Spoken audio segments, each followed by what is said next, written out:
Hey guys, welcome back to Sigma Dog 6741. You're currently staring at a garage door opener and wondering why. Well, this is going to be kind of a throwback video.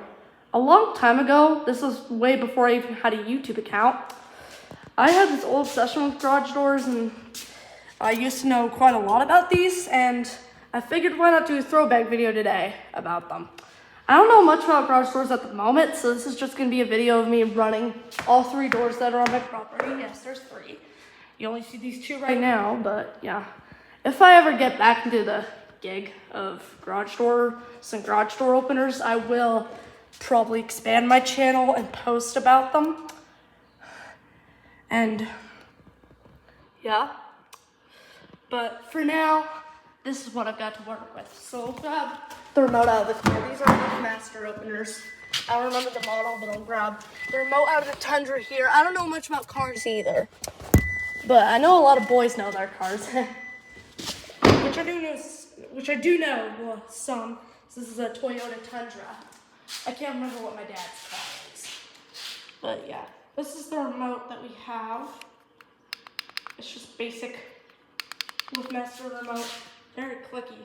See how satisfying this is. Oh, I love that sound. So here's the back. This tag is kind of getting ripped off. This is the visor clip. So it clips it to your sun visor. You don't have to necessarily clip your remote to your sun visor. Pretty much all garage door clickers come with this sun visor clip. But, I mean, if you want to put it in like your little, like, here, there's no way to kind of introduce this, so I'm just going to show you.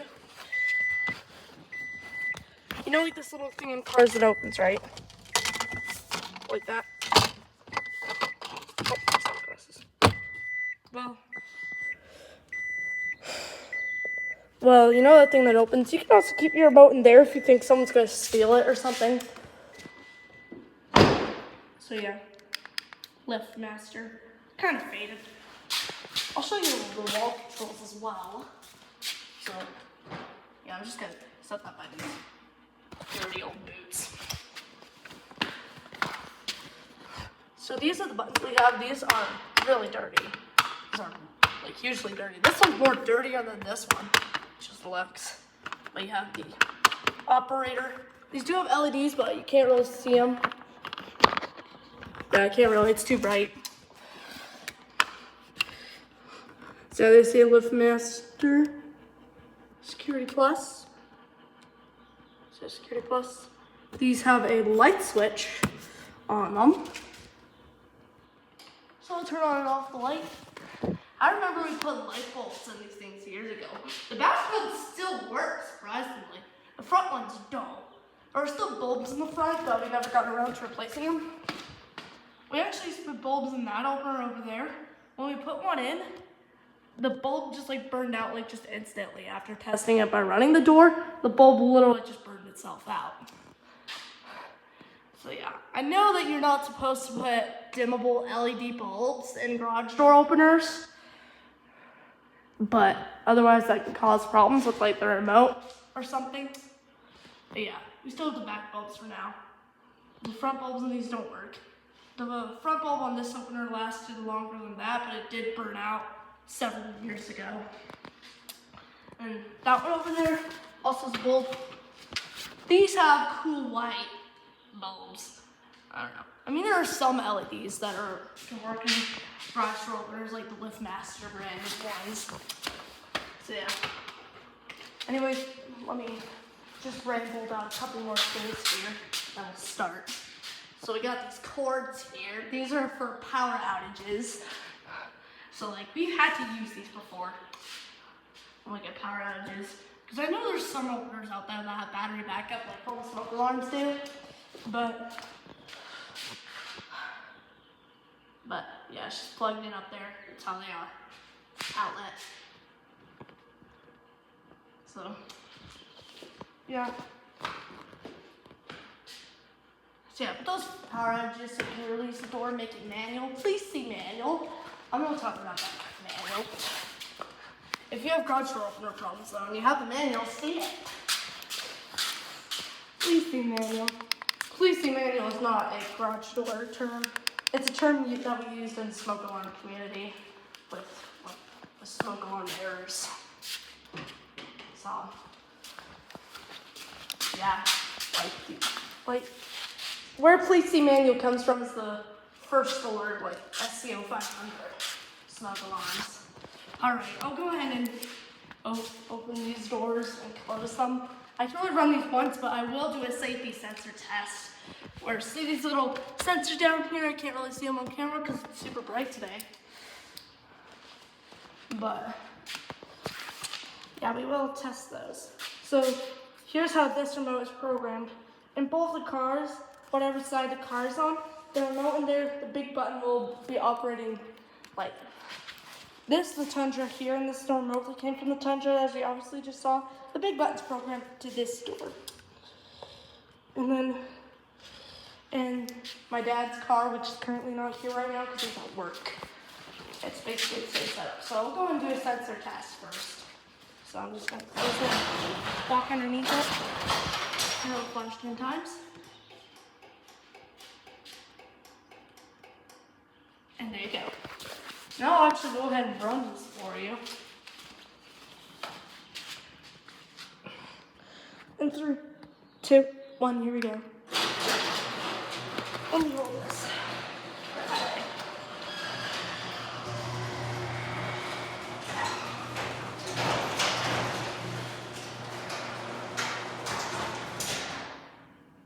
So yeah, it does kind of jerk a little bit. These doors actually got lubricated a little while ago. I think like late 2025, early 2026, somewhere around there. I never made a video. I actually recorded one, but I never uploaded it or edited it. Actually, it was kind of close to when it was kind of like the early days of me editing with iMovie. But, well, here's the remote. These take those, I don't know if it's coin cell or really what it is, but it's one of those special type of coin batteries, which we don't have any of that special type of battery. So if these remote's batteries die, then we're cooked.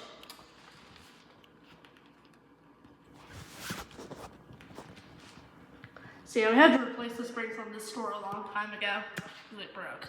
These actually used to have one spring on them, but we have 2 springs on them now. So yeah, in our garage, it's pretty cool. Dirty floors. I think we've cleaned the garage before, but I think we've cleaned the garage floor before, but I could use another clean. That's our 4-wheeler right there. Those are bikes. And then that actually goes down to the utility basement. So I'll go and run this back up. Actually, you know what? Let's run the second door. Get in the shot for you guys. This is what I hate about holding this big and bulky iPad. Anyways, here we go. Yeah, the small button is programmed to this door. Both doors are programmed on both remotes so that we can do this. So yeah, this door actually has that same jerking problem, but it got really kind of bad around when we lubricated it, because when it would close, it would jerk so much that it would actually trigger the force and it would send it back up. All right, now I'm gonna do the sensor test. Well, I cannot talk today. I'm gonna do the sensor test, and I'm mostly looking at the ground because I'm trying not to show my address. Because I do not need people knowing where I live, but walk under here.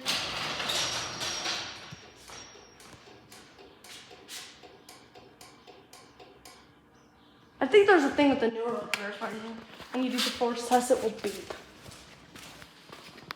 Anyways, I'll go ahead and close it. I don't know what the model of these openers are.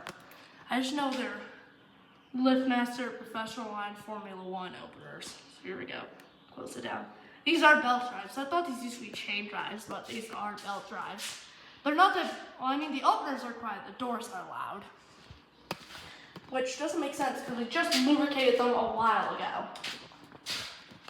But Yeah, actually, around the time the door would go back up itself, what was the time when we lubricated them. It wasn't as bad. It probably just needed a good lubricating to fix that jerking problem. What was it? It squeaks a little bit.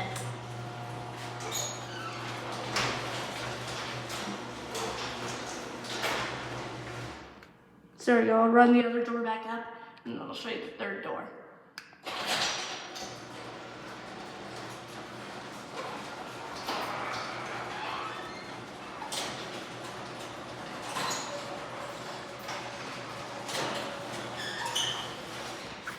See, I think there's also a thing too where you can program the garage door opener light to the remote. I don't know why a bunch of garage door openers have light fixtures built in. I guess so that way you have some automatic lights, or so you don't pull your car into a dark garage. But I mean, unless if you had automatic garage lights too, like sensors on your light switches, then yeah, which would just have basic light switches in the garage. If you want to know more about the switches in my house, go check out my most popular video. Switches in my house. I put a bunch of magnets on the lockers. I don't know why. We got these, I think, from school several years ago. We could just rip it off the combination thing, started using them as storage lockers. We have a couple in our shed too. Turn off the lights. I think the time period of garage door opener lights staying on when they're operated is like 4 minutes.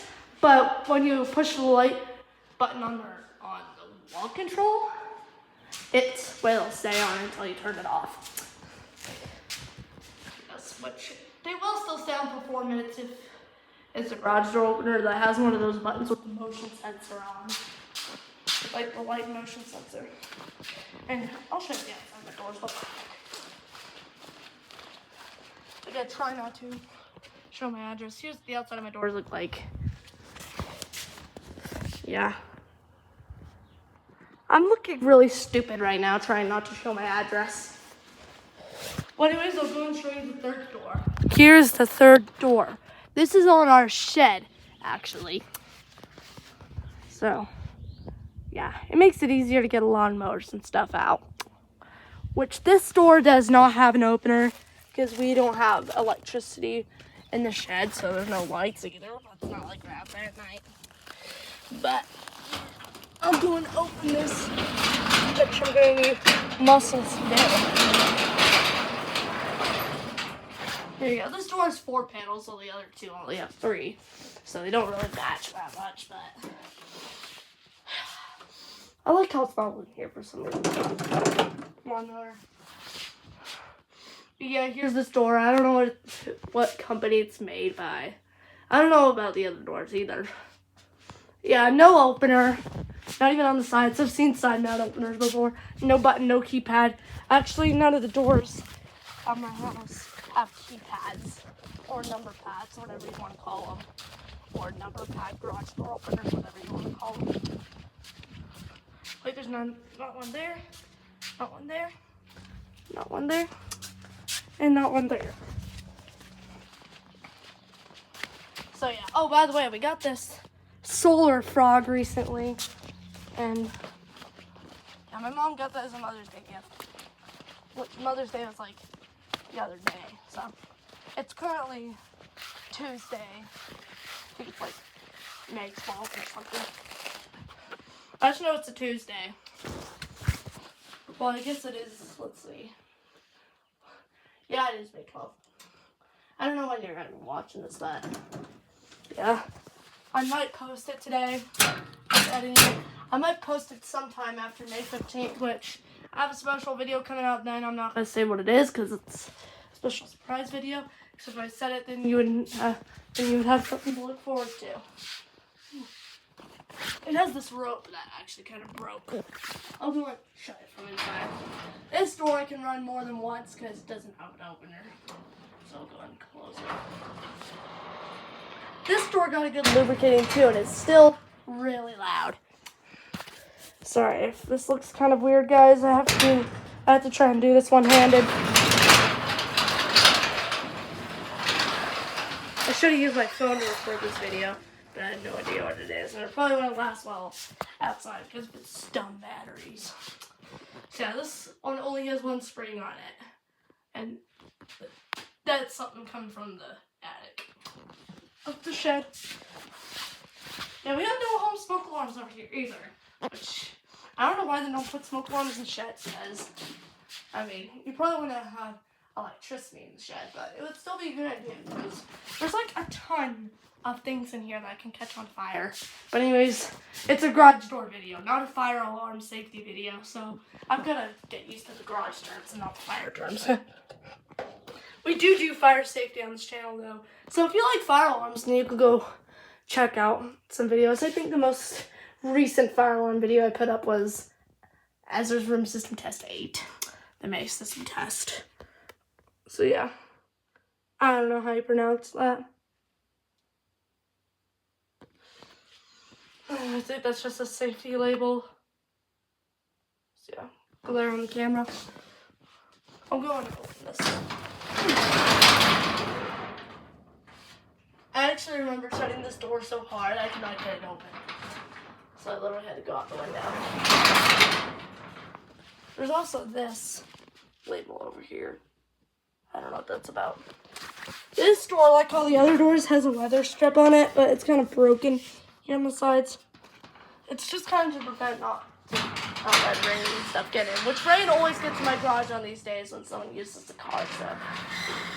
Yeah, same. Yeah, water will still get in my garage during snow days as well. Alright, I'll go ahead and close this and that'll be it. I'm just gonna send it down like this. And I gotta push it. There you go. I don't think an opener will fit, but yeah, I'll go ahead and head back into the other garage and end the video. Alright guys, well that's gonna be it for the video. Oh, there's something on the wall I forgot to show. Totally realized that. The lock button. This locks out remotes so that, like, if you're away on vacation, there's a car outside the remote in it, and there'd be a high chance for a robber or criminal or something to get in that car and try to open the garage door. Because most days, the garage door is the front door. So, yeah, it's a security feature. I actually did that to my dad on April Fool's, which I never filmed that. Because I only made one video on April 1st, and that was the video of the fire in my room, the fake fire in my room. Which, I was honestly kind of also an extra system test, because I-4618 worked out as supposed to. Which there's no smoke detection out here in the garage either. Or I guess some states require heat alarms in the garage, but we don't have any out here. Because, I mean, we live in Utah, so I don't think they require that. Anyways, that's gonna be it about this rambling of garage doors and things like that. I might make a more video on just running them. But, yeah. Honestly, I might make a video of running the garage doors and make it into the same clip, but have them opening in different speeds with everything. So, yeah, it's gonna be it.